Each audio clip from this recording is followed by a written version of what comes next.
Good morning students, welcome back to the class. We are doing chapter number 5 of Sociology, class 12, and the name of the chapter is Pattern of Social Inequality and Exclusion. In today's class, we will discuss the scenario of differently abled, struggle of differently abled. So let us start with our session. Scenario of differently abled. No society in the whole world is free from problems, whether it is developed, developing, or underdeveloped. Society comprises of different kind of people who are different in many ways from one another. Nature has made everyone unique. No two persons are alike. Thus, the person you see that look different from you are just that they are differently abled, not disabled.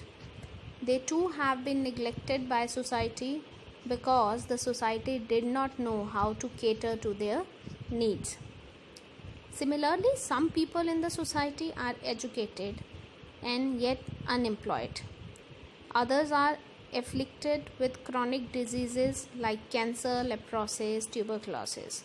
It is the constitutional responsibility of the state to provide, take care of the deprived, weaker, unemployed, helpless, elder people, and the different abled and sick people, and provide society and social security to them.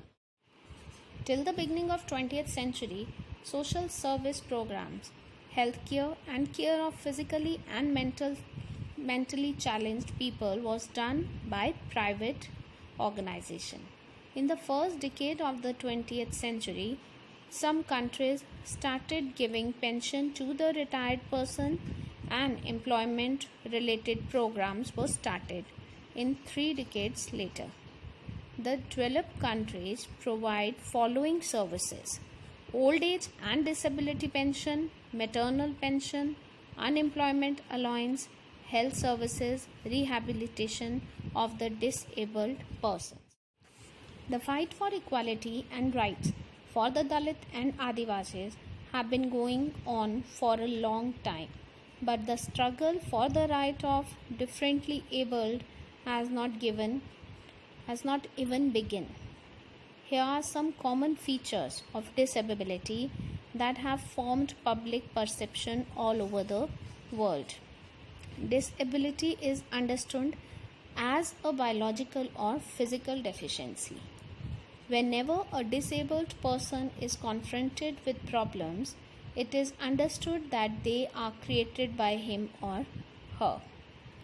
The disabled person is considered a victim. Disability is supposed to be linked with the person's self-perception. The very idea of disability suggests that they are in need. Now, disability is not a physical handicap but a social abuse. The very term differently disabled is significant because it draws attention to the fact that public perceptions of the disabled need to be questioned. Terms such as visually impaired or mentally challenged came to replace the more negative term like blind and retarded. But even they are not appropriate as they do not reflect the fact that disability is not a physical handicap but a social abuse. The society has to cater to the needs of differently abled persons and they will grow to their potential. The onus is on the society to make it convenient for them to live and grow to their potential. For instance, there is a person who cannot climb the stairs to approach the conference room where he is going to make a speech. If the building had a ramp, he would have made a mark with his speech. So it is up to the government to make these provisions to suit their needs. The attitude should be to welcome them in all walks of life and adjust to their needs instead of expecting them to come to your level.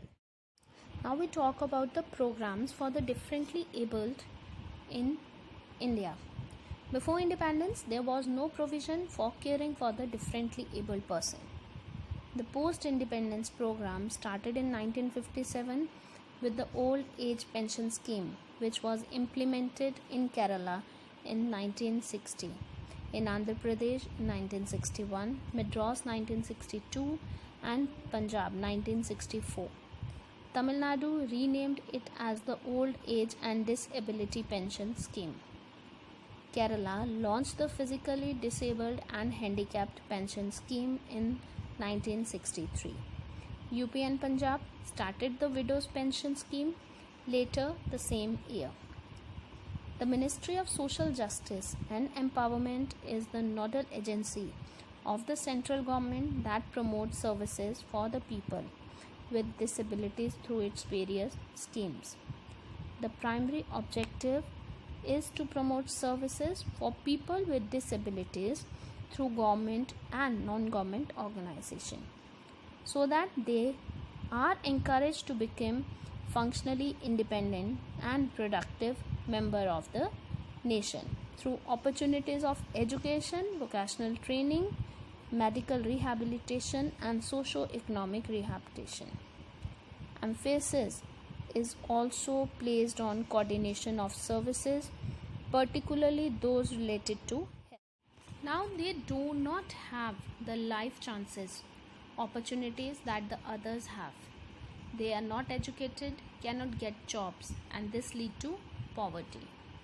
If they are not accepted by their family, it leads to begging. Due to poor conditions, unsanitary conditions, improper health and education, mother has too many children. No polio drops lead to disabilities. Inadequate immunization. One crowded house. Now I talk about a national survey report.